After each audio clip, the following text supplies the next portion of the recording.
તો જુઓ, આપણે લંબાઈના માપનમાં કીધું હતું કે 10⁻³ મીટરથી 10⁻² મીટર સુધીનું જે માપન છે એ મીટર પટ્ટીની મદદથી થાય છે. ત્યાર પછી 10⁻⁴ મીટર સુધીનું જે માપન છે એ વર્નિયર કેલિપર્સની મદદથી માપી શકાય, જેને તમે પ્રેક્ટિકલમાં જોઈશો અને એનો ઉપયોગ પણ કરીશો. અને વર્નિયર કેલિપર્સની મદદથી કેવી રીતે માપી શકાય એ પણ તમે શીખશો.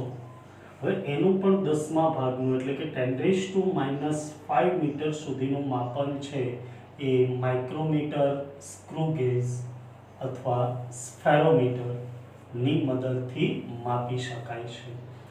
તો આ જે માપનની રીતો છે એને આપણે પ્રત્યક્ષ રીત કીધું હતું. ત્યાર પછી આપણે પરોક્ષ રીતની વાત કરી હતી. પરોક્ષ રીતમાં આપણે કીધું હતું કે એની આપણે ડાયરેક્ટલી માપી શકતા નથી. તો આવી જે ઘણી રીતો છે એમાંની એક રીત એટલે આપણે દ્રષ્ટિ સ્થાનભેદની રીત કીધી હતી. દ્રષ્ટિ સ્થાનભેદની રીત, જેને ઇંગ્લિશમાં પેરેલેક્સ મેથડ તરીકે પણ ઓળખવામાં આવે છે. આ રીતની મદદથી આપણે પૃથ્વીથી કોઈ પણ ગ્રહના અંતરનું માપન કરેલું,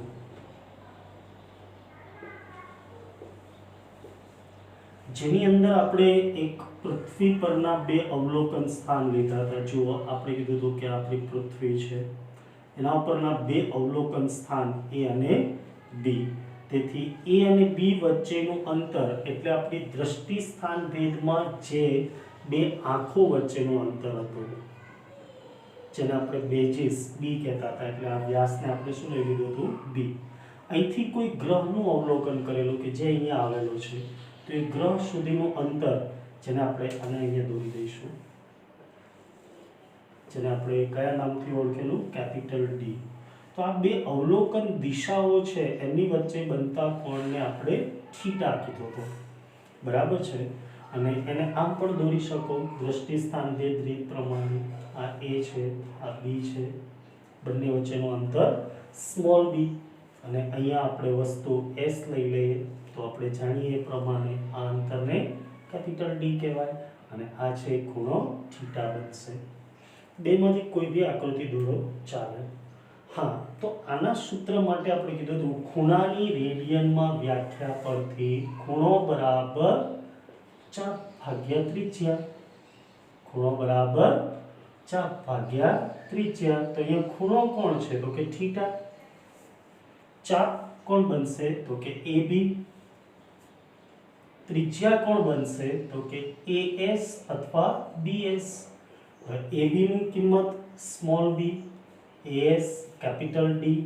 તેથી આપણે જોઈતું હતું કેપિટલ D, જેને કરતા બનાવ્યો હતો, એટલે કેપિટલ D = B/θ. આ સૂત્રની મદદથી આપણે પૃથ્વીથી ગ્રહનું અંતર પરોક્ષ રીતે માપી શકીએ. આવી જ એક રીત એટલે કોઈ ગ્રહ કે તારાના પરિમાણનું માપન, જેની અંદર આપણે થીટાની જગ્યાએ શું લીધું હતું? આલ્ફા. અને ત્યાં જે ચાપ છે સ્મોલ d અને ગ્રહથી પૃથ્વીનું અંતર કેપિટલ D. હવે મેં કીધું હતું કેપિટલ D જાણતા હોઈએ તો સ્મોલ d = શું આવશે? Alpha × capital D. આલ્ફાને ગ્રહનો કોણીય વ્યાસ કહેવાય. શું કહેવાય? ગ્રહનો કોણીય વ્યાસ. તો આ બે સૂત્રો આધારિત દાખલા ગણવાના છે, પરંતુ એની પહેલા તમારે બે બેઝિક ઉદાહરણ આપેલા છે જે આપણે જોવાના હતા આજે. ઉદાહરણ 2.1 અને ઉદાહરણ 2.2. 2.1 એ ખૂણા આધારિત છે અને 2.2 એ દ્રષ્ટિ સ્થાનભેદ રીત આધારિત છે. તો એ ગણીશું અને આ સૂત્ર છે એને રિપીટ કરી અને ફરીથી આપણે ઉદાહરણ 2.3 અને 2.4 જોઈશું. તો આટલે સુધી આપણે ભણી ગયા હતા. હવે ઉદાહરણ 2.1 થી આગળ વધીએ. ચલો, તો દરેક ટેક્સ્ટ બુક જોડે રાખશે અને ઉદાહરણ 2.1 ટેક્સ્ટ બુકની અંદર જોશો તમે. હું રકમ વાંચીશ તમે ટેક્સ્ટ બુકની અંદર રકમ જોશો અને પછી જોડે ગણશો, બરાબર છે. હા, કેલ્ક્યુલેટર પણ જોડે રાખજો એટલે ગણતરી છે એ સાથે થતી જાય. ઉદાહરણ 2.1 બહુ સિમ્પલ ઉદાહરણ, આપણે પહેલા જ જે બેઝિક મેથ્સ છે એની અંદર આના દાખલાઓ કરી ગયેલા. નીચે આપેલ ખૂણાના મૂલ્યોને રેડિયન માપક્રમમાં ફેરવો. પહેલું આપ્યું છે a 1 ડિગ્રી. 1 ડિગ્રી છે એને તમારે રેડિયનમાં ફેરવવાના છે. દરેકને આવડે છે, આપણે પહેલા જ શીખી ગયા. ચલો આજે ફરીથી ગણીશું બે રીતે. b 1 મિનિટ, જેને તમારે રેડિયનમાં ફેરવવાનું છે. અને ત્રીજો દાખલો 1 સેકન્ડ બરાબર ખાલી જગ્યા રેડિયન. તો જુઓ, મેં તમને ડિગ્રી, મિનિટ અને સેકન્ડ ત્રણેયને રેડિયનમાં ફેરવતા શીખવાડેલું. આજે એ જ રીતનો આપણે ઉપયોગ કરવો છે અને બે રીતે દાખલો ગણી શકાય એ જોઈએ. પહેલું 1 ડિગ્રી બરાબર કેટલા રેડિયન? તો દેખો, મેં તમને શીખવાડેલું 360 ડિગ્રી બરાબર 2π રેડિયન. યાદ છે ને દરેકને? એક યુનિટ સર્કલ દોરેલું જેમાં ડિગ્રીમાં ખૂણો લઈએ તો આપણને 360 મળતો હતો અને રેડિયનમાં લઈએ તો 2π રેડિયન બનતો હતો, બરાબર છે. તો આ જે ખૂણો છે એમાંથી આપણે 1 ડિગ્રી જોઈએ, તો તેથી 1 ડિગ્રી એટલે 360 છે એ સામે જતા રહે તો 2π ભાગ્યા 360 એટલે કેટલા બનતા હતા? π/180 રેડિયન. એટલે આપણે ટૂંકમાં યાદ રાખેલું કે ડિગ્રીને રેડિયનમાં ફેરવવા હોય તો π/180 વડે ગુણી દેવાનું. યાદ છે ને દરેકને? ચલો આની કિંમત આપણે મૂલ્યમાં મેળવીએ તો આપણે જાણીએ π એટલે કેટલા? 3.14 ભાગ્યા 180. ચલો તમારી પાસે કેલ્ક્યુલેટર હોય તો 3.14 ભાગ્યા 180 કરો. ત્યાં સુધી હું પણ એમાં કેલ્ક્યુલેટરની અંદર કરી દઉં છું. હા, તો કેટલા આવે છે જવાબ? ઓકે, 0.0 કેટલા આવે છે? 1745 આવે છે દરેકને? Okay, good. આપણે કીધું હતું આને સારી રીતે લખવું હોય તો એક સંખ્યા પછી પોઈન્ટ જોઈએ, એટલે કે આ પોઈન્ટ અહીંયા હોવો જોઈએ. તો કેટલા સ્થાન ખસવાના? 2. તો કેટલા આવશે? 1.745. 2 સ્થાન ખસીએ એટલે 10 ની 2 ઘાત, પણ આપણે જમણી બાજુ જઈએ એટલે -2 ઘાત રેડિયન. આ આવી ગયો આન્સર. બોલો, એકદમ સિમ્પલ. જો યુનિટ સર્કલ તમને યાદ હશે, આ રીતના યુનિટ સર્કલની અંદર 0 થી સ્ટાર્ટ કરી 90 +90 એટલે 180 +90 એટલે 270 અને +90 એટલે 360. રેડિયનમાં આપણે વાત કરી હતી 0 π/2 π + π/2 એટલે કે 3π/2 અને 2π. તેથી આપણે કીધું હતું 2π રેડિયન બરાબર 360 ડિગ્રી. ચલો એ આવડી જશે. ઓકે, બી. જો બી તમને પરીક્ષામાં અલગ પૂછે તો ફરીથી ગણવાની જરૂર છે, પણ જો આ જ દાખલો હોય તો ફરીથી ગણવાની જરૂર નથી. તમે કહેશો કેમ? તો કે જુઓ, 1 ડિગ્રી બરાબર કેટલા મિનિટ? Yes, 60 minute. 1 ડિગ્રી બરાબર 60 મિનિટ બરાબર કેટલા રેડિયન? તો કે હમણાં જ આપણે મેળવ્યા 1.745 ગુણ્યા 10 ની -2 ઘાત રેડિયન, બરાબર છે. તો 1 મિનિટ બરાબર કેટલા? તો જુઓ, 60 ને ક્યાં લઈ જવાના? સામે. તો 1 મિનિટ બરાબર 1.745 ગુણ્યા 10 ની -2 ઘાત ભાગ્યા 60. ચલો કેલ્ક્યુલેટર છે તમારી પાસે તો 1.745 ભાગ્યા 60 કરો જોઈએ. કેટલા આવશે? 0.02908 બરાબર છે, ગુણ્યા 10 ની -2 ઘાત. ચલો તો અહીંયા તમારે 2 પોઈન્ટ ખસવાના થશે એટલે 2.908. 2 પોઈન્ટ એટલે 10 ની -2 ઘાત અને અહીંયા 2 ઘાત છે એટલે 10 ની -4 ઘાત રેડિયન, જેને એપ્રોક્સ 2.91 ગુણ્યા 10 ની -4 ઘાત પણ લખી શકાય. 2.91 ગુણ્યા 10⁻⁴ રેડિયન. ચલો તો આવડી જાય. ઓકે, હવે કદાચ તમને એકલો દાખલો પૂછે કે 1 મિનિટ બરાબર કેટલા રેડિયન, તો મેં તમને શીખવાડેલું. જુઓ, કોઈ પણ રેડિયનમાં ફેરવવો હોય તો એને પહેલાં તમારે શું કરી દેવાનું, ડિગ્રીમાં, અથવા કરીને એ લખો કે 1 મિનિટ બરાબર કેટલા રેડિયન. તમને આવો દાખલો પૂછેલો છે, આ નથી ગણેલો. તો આપણે કીધું હતું કે 1 મિનિટ એને આપણે શેમાં ફેરવી દેવાના, ડિગ્રીમાં. ડિગ્રીમાં ફેરવવા 60 વડે ભાગવાનું. ભાઈ મિનિટને ડિગ્રીમાં ફેરવવા કેટલા વડે ભાગવાનું, 60. 1/60 થઈ જાય. અને પછી આપણે જાણીએ એ પ્રમાણે ડિગ્રીને રેડિયનમાં ફેરવવા π/180 વડે ગુણવાનું, એટલે રેડિયન થઈ જાય.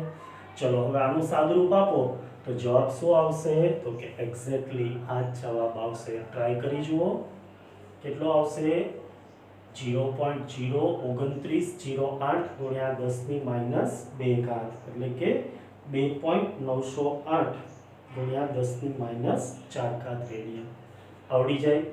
તો બંને રીતે તમે કરી શકો, પણ જ્યારે આ દાખલાની વાત હોય ત્યારે આ કરવાની જરૂર નહીં. કેમ? કારણ કે ડાયરેક્ટ થઈ જશે. ઓકે, ચલો ત્રીજો દાખલો સી. ચલો સી ની અંદર તમે પૂછ્યું છે 1 સેકન્ડ બરાબર ખાલી જગ્યા રેડિયન. તો આના ઉપરથી ડાયરેક્ટ 1 મિનિટ બરાબર કેટલા second, yes 60 second.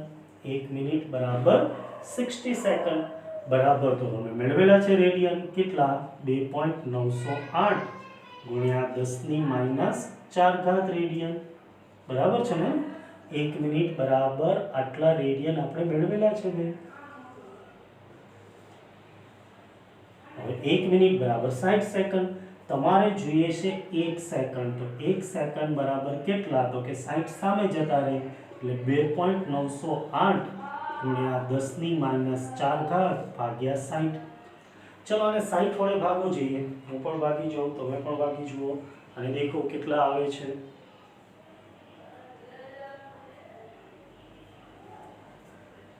Okay good. કેટલા આવે છે, 0.048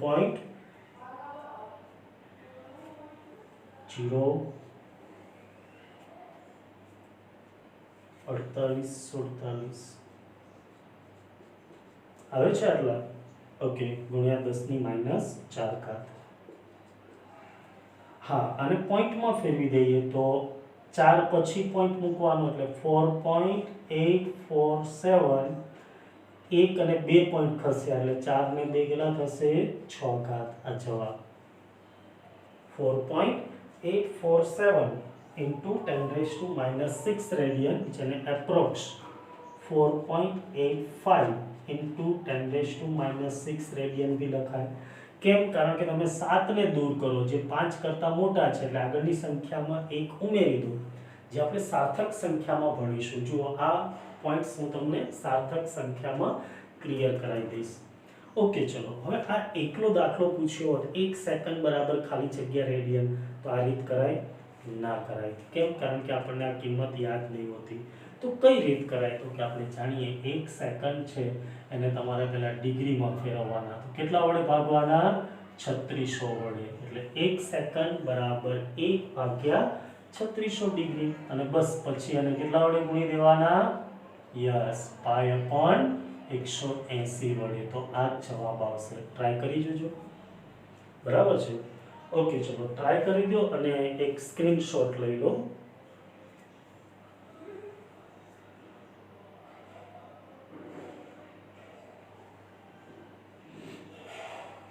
ઓકે ગુડ. તો દરેકને આવડી જશે. હા, તો આ જ દાખલો ફરીથી એક વખત જોયા વગર ટ્રાય કરવાનો, એટલે કે ગણવાનો, એટલે શું કમ્પ્લીટ થઈ જાય. અને આના જેવા આપણે બીજા ઘણા બધા દાખલાઓ તમને આપેલા છે. તો હવે આ જ દાખલાને તમારે એક ડિગ્રી, 1 મિનિટ અને 1 સેકન્ડ છે એની જગ્યાએ 5 ડિગ્રી, 5 મિનિટ અને 5 સેકન્ડ આના માટે ગણવાનું છે. હોમવર્ક કોના માટે, 5 ડિગ્રી, 5 મિનિટ અને 5 સેકન્ડ માટે. બરાબર? દરેક ગણી દેશે. ઓકે, ચલો હવે આપણે ઉદાહરણ 2.2 જોઈએ. ચલો 2.1 લખાઈ ગયો દરેકને. ઉદાહરણ 2.2 જેની રકમ થોડી મોટી છે પણ દાખલો નાનો છે.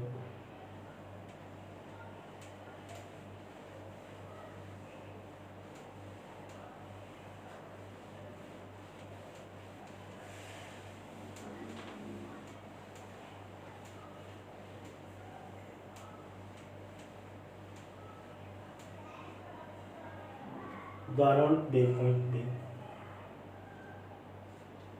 જો રકમ દરેક ટેક્સ્ટબુકમાં જોડે જોતા જજો. એક વ્યક્તિ તેની સામે આવેલા એક મિનારાનું અંતર પોતાનાથી કેટલું છે તે નક્કી કરવા માંગે છે. ધારો કે એ અહીંયા કોઈ વ્યક્તિ છે, બરાબર છે, આ કોઈ મિનારો છે. મિનારો મીન્સ ટાવર, જેને નામ આપી દઈએ સી. તો એસી એ મિનારો છે, એ વ્યક્તિ છે. આ અંતર કેટલું છે એ નક્કી કરવા માંગે છે, એટલે કે એસી નું મૂલ્ય કેટલું છે એ શોધવું પડે છે. આ માટે વ્યક્તિ મિનારા સી ની સામે કોઈ એક બિંદુ એ પાસે ઊભા રહી એસી ની સીધી રેખામાં ઘણી દૂર આવેલ એક બિંદુ ઓ ને નિહાળે છે. એ છે અહીંથી ખૂબ જ દૂરનું બિંદુ ઓ, ચલો આપણે અહીંયા દૂર લઈએ, આને નિહાળે છે. ક્યાંથી? એ આગળથી.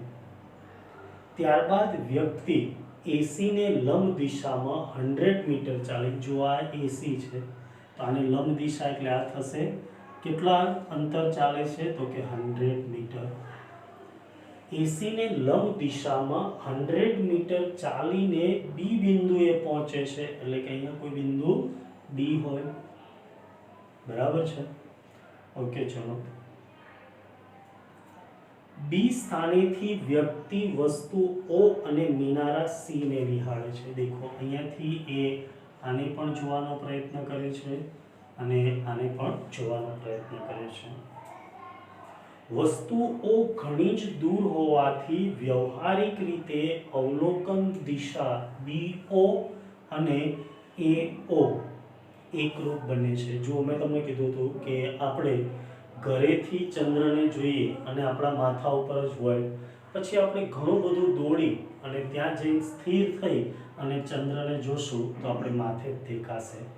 કેમ? તો કે દ્રષ્ટિ સ્થાનથી દૂરની વસ્તુ છે, ખૂબ જ દૂરની છે, તો એ આપણને કોઈ પણ નજીકના સ્થાનેથી જોઈશું તો એક જ સરખી દેખાશે, બરાબર. તો હું આને દૂર કરી દઉં છું. તો એ થી ઓ ને જુઓ કે બી થી ઓ ને જુઓ, બંને દ્રષ્ટિ રેખા એક જ બનશે. જો નજીક હોય તો અલગ અલગ બને, પણ ખૂબ જ દૂર હોય તો એકરૂપ બને. પરંતુ તે નોંધે છે કે સી ની સીધી દ્રષ્ટિ રેખા મૂળ દ્રષ્ટિ રેખાથી થીટા બરાબર 40 ડિગ્રી જેટલી ખસે છે. આ મૂળ દ્રષ્ટિ રેખા છે, એને અહીંયાથી જુએ તો એ 40 ડિગ્રી ખસેલી જોઈશે, એટલે કે આ થીટા. તો અહીંયા થીટા બરાબર કેટલા આપ્યા છે? 40 ડિગ્રી. AB બરાબર કેટલા આપ્યા છે? 100 મીટર, બરાબર. આગળ તો વ્યક્તિના મૂળ સ્થાન A થી મિનારા સી નું અંતર નક્કી કરો, એટલે કે AC શોધવાનું છે. એકદમ સિમ્પલ દાખલો, ખાલી રકમ મોટી છે તો દરેકને રકમ ખબર પડી ગઈ. દ્રષ્ટિ સ્થાન ભેદની રીત દર્શાવે છે. જુઓ, A થી O ને જુઓ કે B થી O ને જુઓ તો બંનેની દ્રષ્ટિ રેખા એક જ બને. કેમ? કારણ કે O ખૂબ જ દૂરનું બિંદુ છે, અહીંયા નહીં, આકાશમાં આવેલું બિંદુ લઈએ આપણે, તો બંને રેખા એક જ બનશે. પણ જો નજીકની વસ્તુ એટલે કે મિનારાને તમે A થી જુઓ તો AC દ્રષ્ટિ રેખા બને, બરાબર ને. આ દ્રષ્ટિ રેખા બને. અને B થી જુઓ તો અહીંયા દ્રષ્ટિ રેખા કઈ બનશે? B થી C, એટલે કે BC. તો આ બંને વચ્ચે બનતો ખૂણો, જેને આપણે શું કહીએ? દ્રષ્ટિ સ્થાન ભેદ કોણ, જે કેટલો આપેલો છે? 40.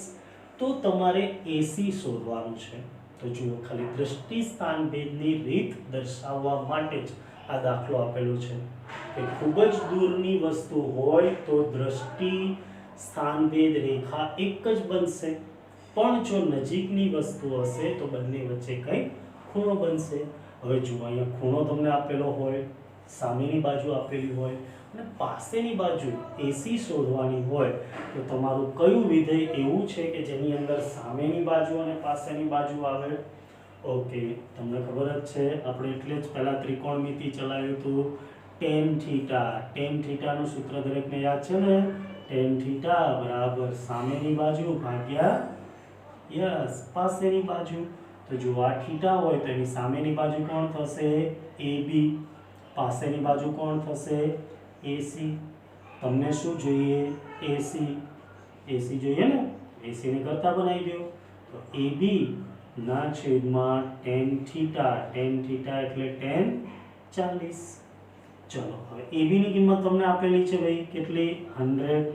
tan 40. તો જુઓ તમારી પાસે ફિઝિક્સની પ્રેક્ટિકલ બુક હોય અથવા તો નવનીતનું લોગ ટેબલ હોય તો એમાં પહેલા લોગ આવશે, પછી એન્ટીલોગ આવશે, પછી નેચરલ સાઇન અને નેચરલ ટેન્જન્ટ આવશે. તેમાં નેચરલ ટેન્જન્ટમાં 0 થી ચાલુ કરી અને 40 ડિગ્રીના ખૂણાએ જશો તો 40 નો 0 માં જોશો તો એની કિંમત છે એ તમને આપેલી હશે 0.8391. હા, હું તમને ત્રીજા ચેપ્ટરની અંદર આ નેચરલ સાઇન અને નેચરલ ટેન્જન્ટ જોતા શીખવાડી દઈશ, કારણ કે એ શીખવાડવા માટે સામે હોવું જરૂરી છે. એટલે કે ઓનલાઈન નહીં પણ ઓફલાઈન હોઈએ તો જ શીખવાડી શકીએ. તો હું તમને ઓફલાઈનમાં શીખવાડીશ. અત્યારે ખાલી આપણે એનું મૂલ્ય સ્વીકારી લઈશું 0.8391. ચલો તો કેલ્ક્યુલેટરથી આમનો ભાગાકાર કરી દો. 100 ભાગ્યા 0.8391 તો કેટલા આવશે? લગભગ 119 પોઈન્ટ સમથિંગ આવે, પણ આપણે પોઈન્ટ નથી લેતા. 119 મીટર. તો આ આવશે જવાબ. તો જુઓ દાખલો કેવો છે? એકદમ નાનો, સિમ્પલ. રકમ કેવી છે? ખૂબ જ મોટી. રકમ જોઈને ઘણા બધા ગભરાઈ જાય કે આવો કોઈ દાખલો હશે. ઓકે,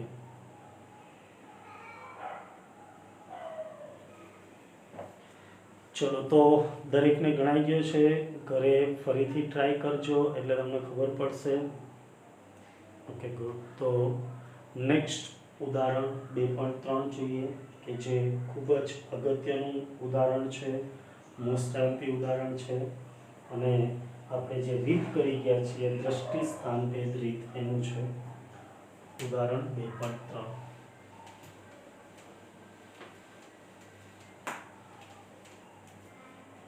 દેખાય છે ક્લિયર? ઓકે, જો ઉદાહરણ 2.3 મોસ્ટ આઈએમપી ઉદાહરણ, ખાસ અગત્યનું ઉદાહરણ. પૃથ્વીના બે વ્યાસાંત બિંદુઓ A અને B થી એક સાથે ચંદ્રનું અવલોકન કરતા. જુઓ આપણા જે થિયરીમાં ગ્રહ હતો એની જગ્યાએ અહીંયા ચંદ્ર છે. અવલોકન દિશાઓ A ચંદ્ર પાસે થીટા બરાબર 1 ડિગ્રી 54 મિનિટ 1 ડિગ્રી 54 મિનિટ જેટલો ખૂણો આંતરે છે, જેને આપણે શું કહીએ છીએ? બે અવલોકન દિશા વચ્ચેનો ખૂણો અથવા તો દ્રષ્ટિ સ્થાનભેદ કોણ. જો પૃથ્વીનો વ્યાસ એટલે જેને આપણે શેના વડે દર્શાવ્યું હતું? Small b. તો સ્મોલ b બરાબર 1.276 ગુણ્યા 10⁷ મીટર હોય. તો ચંદ્ર અને પૃથ્વી વચ્ચેનું અંતર શોધો. તો પૃથ્વી અને ગ્રહ વચ્ચેના અંતરને શું કહેવાય? કેપિટલ D શોધવાનું છે. જો ફિઝિક્સના કોઈ પણ દાખલા ગણવાના હોય તો યાદ રાખજો કે ફિઝિક્સના કોઈ પણ દાખલા ગણવા માટે તમારે પહેલું કામ શું કરવું પડે? તો કે માહિતી છે એને લખવી પડે. બરાબર? જે માહિતી છે એને તમે આ રીતના સંજ્ઞા સ્વરૂપે લખી દો. પછી બીજું કામ શું કરવાનું? તો કે બધી જ રાશિઓ એક જ પદ્ધતિમાં હોવી જોઈએ. કેમ?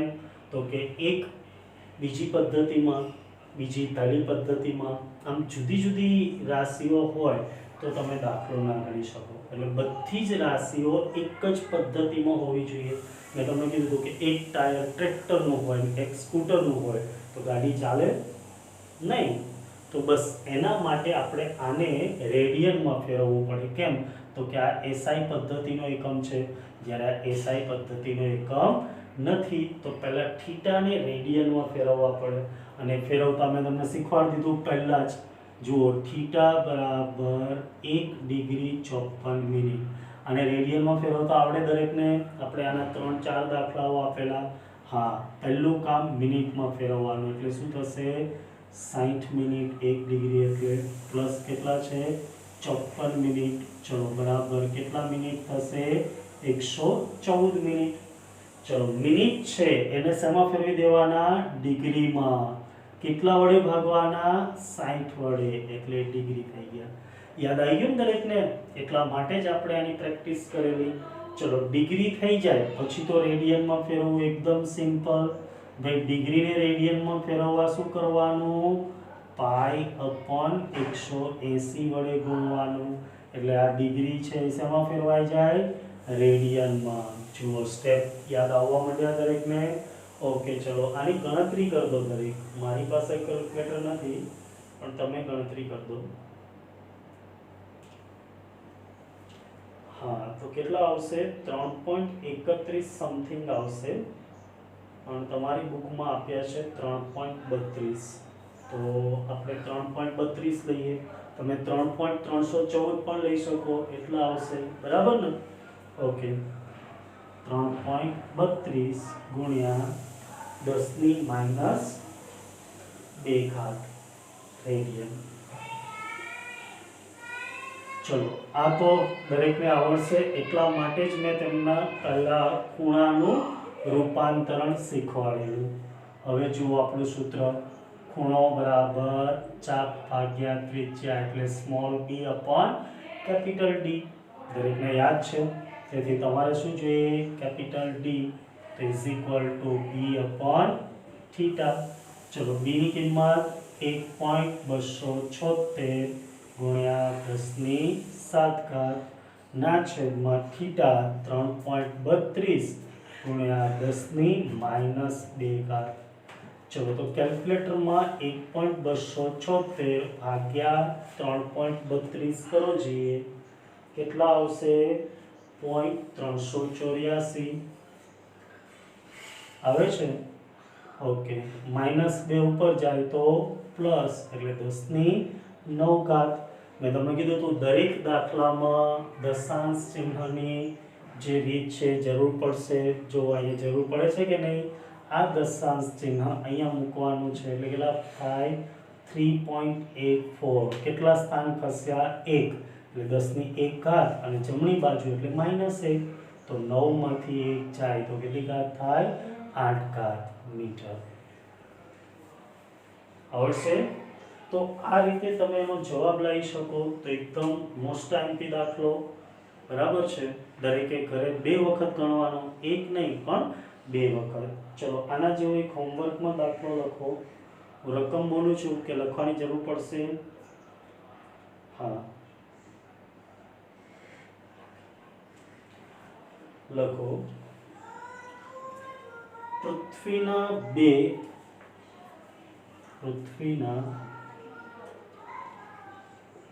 બે વ્યાસાંત બિંદુઓ જો પૂરું થઈ જાય તો હું તમને વોટ્સઅપમાં મોકલી દઈશ. જો ટાઈમ પૂરો થઈ જશે તો હું વોટ્સઅપમાં મોકલી દઈશ. બાકી ત્યાં સુધી લખો અને હોમવર્કમાં કરી દેજો. પૃથ્વીના 2 વ્યાસાંત બિંદુઓ પરથી ગુરુનું અવલોકન કરતા, ગુરુ ગ્રહ છે પરથી ગુરુનું અવલોકન કરતા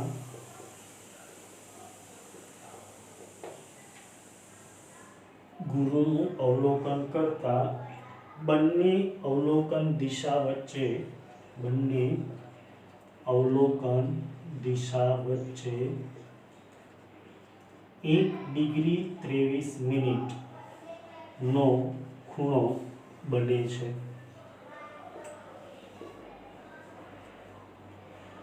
જો પૃથ્વીનો વ્યાસ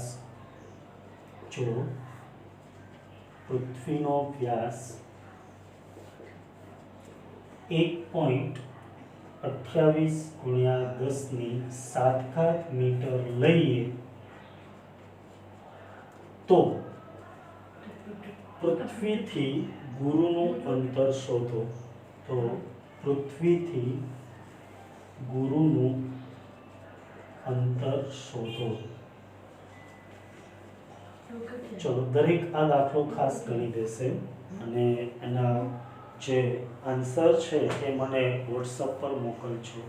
જુઓ ઘણા બધા મોકલે છે પણ એની સામે અમુક લોકો નથી પણ મોકલતા.